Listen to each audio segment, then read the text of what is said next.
He was in an oil field in Texas, and they found him, and they brought him up to Colorado. And he was the first dog I met, and he just like crawled in my lap, and I was like, okay, you're coming home with me. So he's indirectly named after Enzo Ferrari. Enzo. He's also very speedy, and I have a very Italian last name, so it just flowed.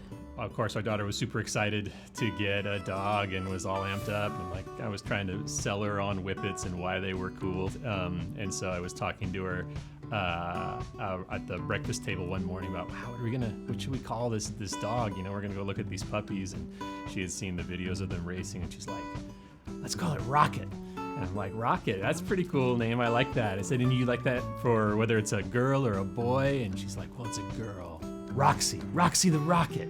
And this here is Lemon, aka Clementine. I thought once we kind of had the concept of, you know, we're gonna get a puppy, how cute it would be to have a little golden retriever with a little bandana and call her Clementine. And I was in the kitchen one day and my wife heard me say that. She said, oh yeah, absolutely, that's gotta be the name. And then we can call her Lemon. And sure enough, a week later, a lemon-shaped name tag showed up with Lemon written on it. And she has been Lemon ever since. Bernese Mountain Dogs are from Switzerland, and so I really wanted it to be a Swiss name. And so we sort of compromised and said, okay, well, can we come up with a Swiss food? And we were convinced we were going to get a boy for a long time, and we had settled on Toblerone, and we were going to call him Toby. But then when we found out it was a girl, we didn't think that was right, and so we had to switch it up to Fondue. So we had a list of like 25 names that I stored in my phone, and every day we'd kind of go through them and say, can we cross one off? And when we brought her home, we just started to kind of try them out in person. A lot of them didn't fit with her personality, so we crossed them off the list. Eventually we were down to 2. We came down to Olive because we thought it was cute, and I personally love black olives. He was a gift for my 8-year-old daughter, Katie, and she is obsessed with Harry Potter.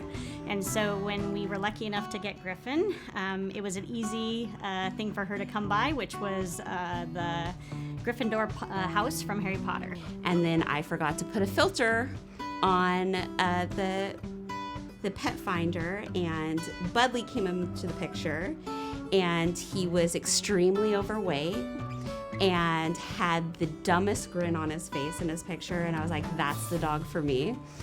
And so I showed it to my husband, and he's like, when can we pick him up?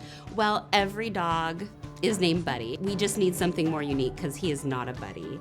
So we just tried to put endings on Budley or Buddy. And one day I just threw out Budley, and my husband's like, that's too weird. And then we just looked at him and we're like, no, that's his name.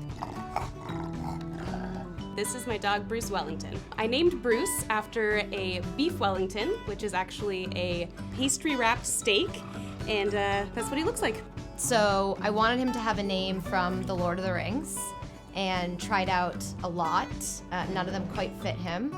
I grew up in a household that listened to a lot of the Beatles, and my mom actually suggested Ringo when I was at my wit's end and was 3 months into having him, and he was still without a name. And he also has kind of a ring around this eye, and so I thought it fit and was cute, and that's his name. I think name them something you wouldn't be embarrassed yelling at a park. It's got to be something you're going to enjoy saying, enjoy yelling. If you name your dog after a fruit, it's gonna be guaranteed 100% cuter. I would say don't rush it. It's a very personal choice. I would always recommend naming your dog after food or something stinky, chunky, all the good stuff. I think don't stress about naming your dog right away. Eventually, the right name will come, and it all works out in the end. Don't have your heart set on a name and then get the dog, because it's true, like their personalities come out, and when you find that perfect name, it just works. I think for us, it's been really cool to have a name that's passionate in our family. We all love Harry Potter, the books, the movies, and so finding something that resonates with you, whether it's a literature character or a movie character or even something related to your culture, it just makes it more fun to talk with them and on a daily basis and remind you of things that are important to you.